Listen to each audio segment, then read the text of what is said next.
आदाब नाज़रीन, इस वक्त की खास खबरों में इस्तकबाल है आपका और बुलेटिन की शुरुआत करते हैं कोरोना वायरस से मुतालिक खबरों से।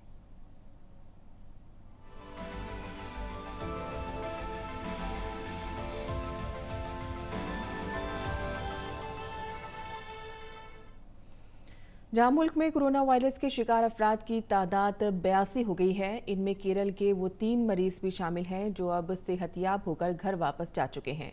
दिल्ली के सफदरजंग अस्पताल में भर्ती 7 मरीजों को भी छुट्टी दे दी गई है। कल दिल्ली में एक 68 साला खातून का इंतकाल हो गया जो कई बीमारियों के साथ साथ कोरोना वायरस की भी शिकार थी। मगरबी दिल्ली की रहने वाली ये खातून शुगर और ब्लड और हाइपरटेंशन की मरीज थी और कोरोना जांच में उन्हें वायरस का शिकार पाया गया था। बताया गया है कि उन्हें अपने बेटे से ये वायरस लगा था जो 5 से 22 फरवरी के दरमियान स्विट्जरलैंड और इटली का सफर करके लौटा था। और चीन के वुहान से लाए गए 112 अफराद में कोरोना वायरस नहीं पाया गया है। ये सब पिछले 14 दिन से दिल्ली में वाक़ आईटीबीपी के मरकज में अलग थलग करके निगरानी में रखे गए थे। इन सबको घर वापस भेज दिया गया है। इनमें 36 लोगों का ताल्लुक 7 दीगर मुल्कों से है। और यूरोप कोरोना वायरस का नया मरकज बन गया है, जहां कोरोना वायरस से मुतासर अफराद की तादाद 35,000 से ज्यादा हो चुकी है। चीन के बाद इटली कोरोना वायरस से सबसे ज्यादा मुतासर हो रहा है। इटली में कोरोना वायरस से मुतासर अफराद की तादाद 17,000 से ज्यादा हो चुकी है और वायरस से 1,244 अफराद हलाक हो चुके हैं।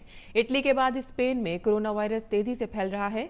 वहां वायरस से मरने वालों की तादाद 122 हो चुकी है। चीन, जहां से कोरोना वायरस का आगाज हुआ था, वहां इसका फैलाव थम गया है।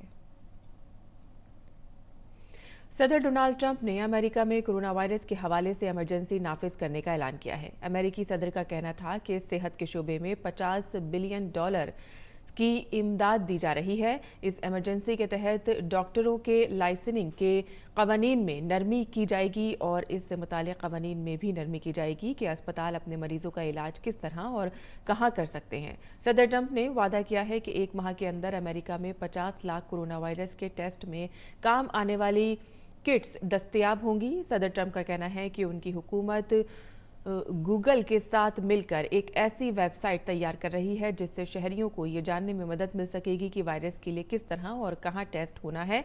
मुल्क के तमाम नर्सिंग होम्स में लोगों का दाखिला बंद होगा। और अमेरिकी सदर डोनाल्ड ट्रंप ने अपने भारत दौरे को याद किया। उन्होंने वजीर-ए-आज़म नरेंद्र मोदी को अपना अजीम दोस्त बताया। एक सवाल के जवाब में कि कोरोना की वजह से भारत की सरहदें 15 अप्रैल तक बंद हैं, जिससे बहुत से छोटे कारोबार मुतासर हो रहे हैं। अमेरिकी सदर ने कहा कि वो इस घड़ी में भारत को मदद फराहम करेंगे। वहीं वज़ीर-ए-आज़म नरेंद्र मोदी ने कोविड-19 से लड़ने के लिए अज़्म का इजहार किया है। उन्होंने कहा है कि हमारी सरजमीन कोविड-19 नोवेल कोरोना वायरस से लड़ रही है। हुकूमत और अवाम कई सतह पर इस बहरान से निपटने के लिए कोशा है। जनूबी एशिया में दुनिया की सबसे बड़ी आबादी रहती है। ऐसे में हमें अपने लोगों को सेहतमंद रखने के लिए कोई कसर नहीं छोड़नी चाहिए। वज़ीर-ए-आज़म ने कहा कि मैं तजवीज़ रखना चाहूँगा कि सार्क ममालिक की क़यादत कोरोना वायरस से लड़ने के लिए एक मजबूत हिकमत अमली तैयार करे। हम वीडियो कॉन्फ्रेंसिंग के जरिए अपने शहरियों को महफूज रखने की तदाबीर पर बातचीत कर सकते हैं। हम मिलकर दुनिया के सामने मिसाल पेश करने और कुर्राए अर्ज को सेहतमंद रखने में ताउन कर सकते हैं।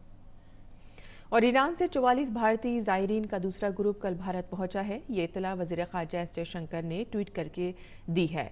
उन्होंने कहा है कि दीगर लोगों की वतन वापसी के लिए भी कोशिशें की जा रही हैं।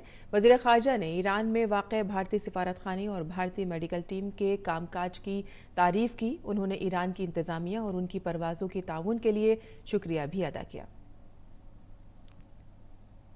और कोरोना वायरस के सबब आईपीएल 2 हफ्ते के लिए मुलतवी करने का फैसला किया गया है। टूर्नामेंट के 13वें सीजन का आगाज अब 15 अप्रैल को होगा। इसकी शुरुआत 29 मार्च से मुंबई में चेन्नई सुपर किंग्स और मुंबई इंडियंस के दरमियान मुकाबले से होनी थी।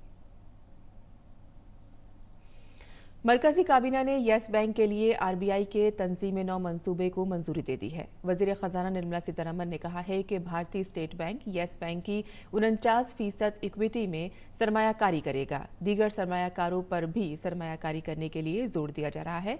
काबीना ने मरकजी मुलाजमीन के लिए महंगाई भत्ता भी 4% बढ़ाने को मंजूरी दे दी है।